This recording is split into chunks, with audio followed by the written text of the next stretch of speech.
Light of the Bhagavat, verse 1. The arrival of clouds, accompanied by thunder and flashes of lightning all over the sky, provides a picture of life-giving hope. Covered by deep bluish clouds, the sky appears artificially dressed. The thunder and lightning within the clouds are signs of hope for a new way of life. Purport. The serene sky, limitlessly expansive, is compared to the absolute truth. The living entities are truths manifested in relation with the modes of material nature. The deep bluish cloud covers only an insignificant portion of the limitless sky, and this fractional covering is compared to the quality of ignorance or forgetfulness of the real nature of the living being. A living entity is as pure as the limitless sky.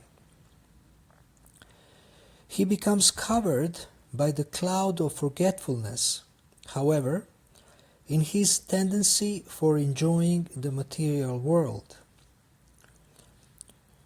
Because of this quality, called tamas, ignorance, he considers himself different from the absolute whole and forgets his purity, which is like that of the clear sky. This forgetfulness gives rise to separatism in false ego.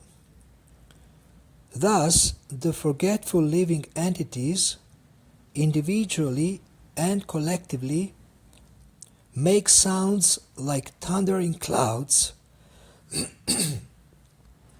I am this, it is ours, it is mine.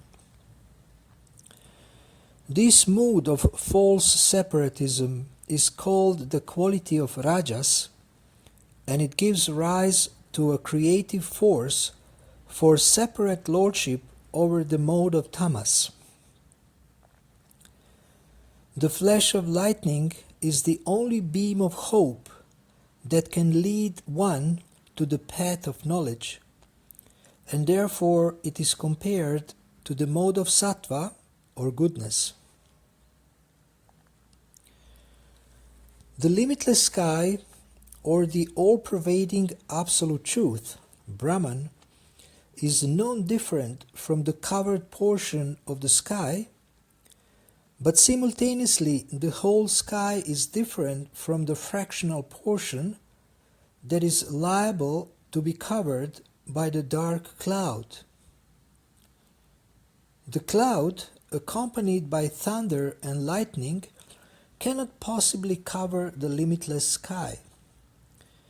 Therefore, the absolute truth, which is compared to the whole sky, is simultaneously one with the manifested living being and different from him.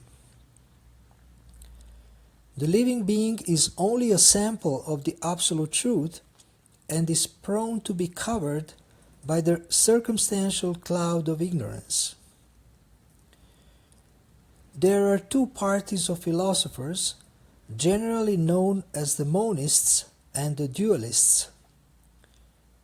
The monist believes in the oneness of the absolute truth and the living entity, but the dualist believes in the separate identities of the living being and the absolute truth.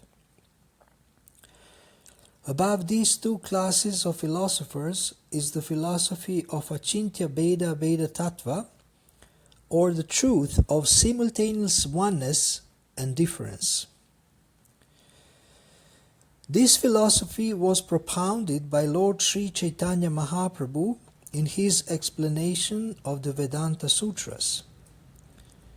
The Vedanta is the medium of philosophical interpretations, and thus The Vedanta cannot be the absolute property of any particular class of philosopher. A sincere seeker of the absolute truth is called a Vedantist. Veda means knowledge. Any department of knowledge is called a part of the Vedic knowledge, and Vedanta means the ultimate conclusion of all branches of knowledge. As philosophy is called the science of all sciences, Vedanta is the ultimate philosophy of all philosophical speculations.